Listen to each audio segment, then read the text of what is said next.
Bonjour à tous, bienvenue sur Nature Run, la chaîne du running, du sport et des médecines naturelles et énergétiques. Je suis Nicolas, coach sportif naturopathe et maître Reiki. Aujourd'hui, on va conclure le chapitre sur les macronutriments. Après avoir vu les protéines et les glucides, on va s'intéresser aux lipides. Qu'est-ce que c'est les lipides? Ce sont les graisses. Graisses souvent diabolisées comme la cause majeure de la prise de poids. Eh bien non, elles peuvent même nous faire perdre du poids à condition de bien les choisir.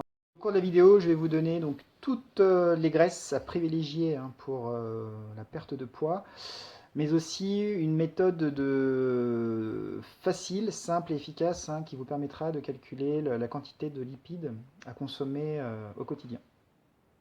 Les lipides, c'est fondamental pour notre santé, pour plusieurs raisons. D'une part, ça constitue les membranes de nos cellules. C'est également le précurseur du cholestérol. Précurseur, ça veut dire c'est ce qui permet la fabrication. Mais également, ça permet le transport de certaines vitamines, notamment celles issues des vitamines A, D, E, K, les vitamines liposolubles. Donc, ce qu'il faut retenir, c'est que s'il n'y a pas de lipides, si on en consomme walou au quotidien, ça va donc créer des carences et des déficits en vitamines A, D, E, K. Tout ça sera une répercussion sur notre immunité, sur la qualité de notre rétine, sur notre cerveau, sur notre système nerveux, sur le métabolisme de l'os. Donc, ce qui va créer des fragilités, notamment l'ostéoporose. Et également, ça provoquera la fuite de certains minéraux et oligoéléments, comme le calcium. Pas de lipides égale pas de bile, donc aucune digestion possible donc au niveau des graisses. Et ensuite, c'est pas de lipides égale pas de protéines de transport de cholestérol, donc pas de LDL, pas de HDL, ce qui va faire que le cholestérol ne pourra pas aller aux cellules qui en ont besoin, notamment pour créer cette fameuse couche. Donc ça va provoquer la mort des cellules. Voilà, donc et du coup, la mort du tissu, la mort de l'organe ou du muscle, etc., etc. Vous avez compris le principe. Donc imaginez celles et ceux qui prennent des statines parce que ils ont fait leur bilan sanguin, ils constatent qu'ils ont trop de LDL, trop de triglycérides et ils doivent absolument limiter la création de cholestérol. Mais en fait, c'est une hérésie parce que ça entraîne tout plein de choses par la suite. Les lipides, on les trouve où? On les trouve chez les animaux, viande, poisson, produits laitiers, œufs, mais aussi chez les végétaux, avocats, oléagineux et les huiles. Les lipides, c'est quoi? À 95%, les lipides, ce sont les triglycérides. Et les triglycérides, qu'est-ce que c'est? C'est donc une molécule qui est constituée donc, de trois acides gras associés à un glycérol. Donc nous, ce qui va nous intéresser dans cette vidéo-là, c'est la qualité des acides gras. Il y en a plusieurs. Certains acides gras sont extrêmement nocifs pour notre santé, donc favorisent notamment le cancer, et ainsi les risques cardiovasculaires, et d'autres sont juste incroyables, dans le sens positif. On ne va pas rentrer dans le détail, mais ce qu'il faut retenir, c'est qu'il y a donc plusieurs typologies d'acides gras. Vous avez les acides gras saturés. Cela, c'est à surveiller. C'est ce qu'on retrouve notamment dans la viande. À surveiller, car en excès, ça provoque l'excès de LDL, et ça, on va voir ensuite les répercussions d'excès en LDL. Donc, on peut en consommer, mais attention. Ensuite, vous avez les acides gras trans, TRANS. Ceux-là, ce sont les pires. C'est ceux qu'on retrouve dans tous les produits, l'industrie agroalimentaire. C'est toutes les huiles cuites à forte température, notamment tout ce qui est à base de friture. C'est la margarine, c'est les pâtes à tartiner, c'est en gros tous les gâteaux, tous les plats à préparer, toutes les viennoiseries, c'est tout ça. Donc ceux-là, faut faire vraiment, faut limite les bannir. Enfin, de temps en temps, un petit plaisir, mais surtout, faut pas que ça devienne quotidien, en tout cas, leur consommation, car ça favorise AVC, cancer, maladie cardiovasculaire, enfin tout ça quoi.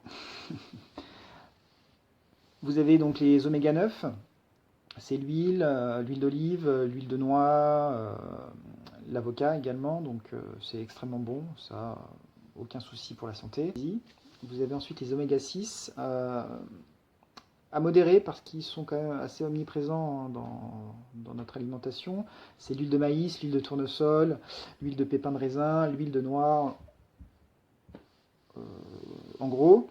Et ensuite, vous avez les oméga 3. Les oméga 3, c'est le must du must. Par contre, ils sont extrêmement rares dans notre alimentation moderne, car ils sont extrêmement sensibles à l'air et à la cuisson.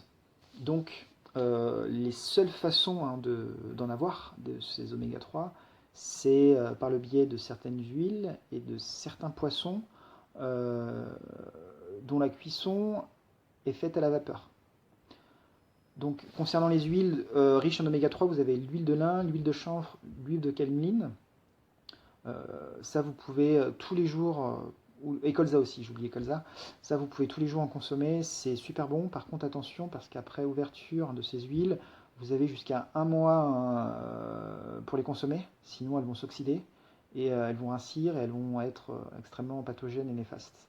Et à les conserver au frais, surtout, très important. Et ne jamais les cuire, parce que du coup, les oméga 3 sont sensibles à la chaleur. Et vous les retrouvez également dans les poissons, dans tous les poissons gras, saumon, euh, sardines, maquereaux, entre autres. Et ça, c'est juste du pain béni. Il a fait des oméga 3. Donc, d'une part, hein, des études ont démontré que la consommation d'oméga 3 participait à la perte de poids. Et oui, manger des oméga 3 fait maigrir. En effet, ça engendre le phénomène de lipolyse, c'est la dégradation des lipides. Donc ça va donc accentuer la brûlure, en tout cas des graisses. Donc les oméga 3, allez-y, je répète, c'est les huiles, lin, cameline, chanvre, colza, les petits poissons et les oléagineux, donc les noix, les amandes. Ça c'est top du top. Il existe aussi la complémentation avec des produits naturels.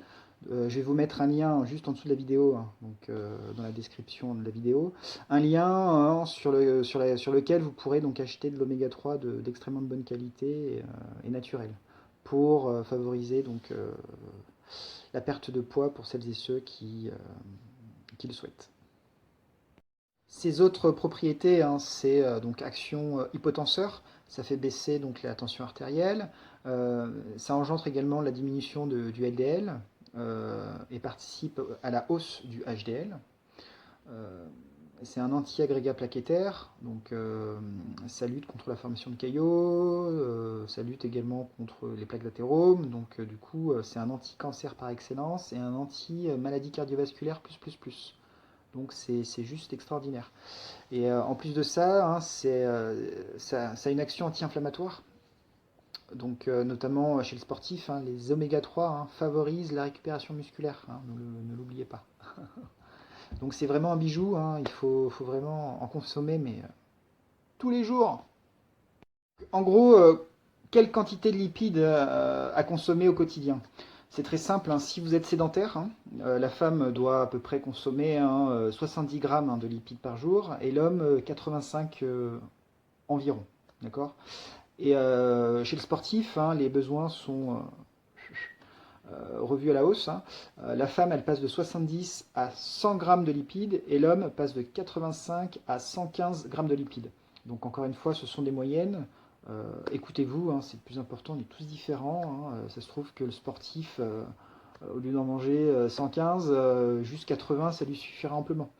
Donc écoutez-vous, essayez d'être... voilà, écoutez votre corps et puis faites aux sensations, c'est très important.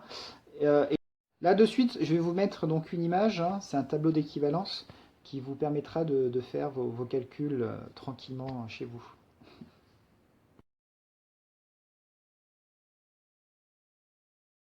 Pour résumer, il faut manger de tout en petite quantité et axer vraiment la consommation des lipides au niveau des oméga 3, c'est le plus important. Donc ça, vous pouvez y aller en mode sans modération. Et comme disait de toute façon Paracels, l'alchimiste, c'est la dose qui fait le poison. Donc que ce soit les glucides, les lipides ou les protéines, tout ça en excès, ça provoque des triglycérides qui ensuite engendrent une augmentation du LDL et donc par définition des plaques d'athérome et ensuite des maladies cardiovasculaires. Donc l'équation est simple. Voilà, j'espère que la vidéo t'a plu, hein. Ça a été le dernier chapitre, hein, des macronutriments. Euh, En tout cas, si tu as aimé la vidéo, n'hésite surtout pas à liker avec le petit pouce juste en dessous de la vidéo, de laisser un commentaire si tu as des questions, de parler de cette chaîne autour de toi, si tu penses que ça peut intéresser des gens, il faut parler autour de vous, de cette chaîne, si le contenu vous plaît. Et puis juste en dessous, hein, je vais mettre donc le lien où vous pouvez vous procurer donc des oméga 3 en complément, donc d'une très très bonne qualité. Je finirai cette vidéo par une citation de la dramaturge britannique Sarah Kane qui disait: il y a pire qu'avoir la cinquantaine et de la graisse, c'est d'avoir la trentaine et d'être mort.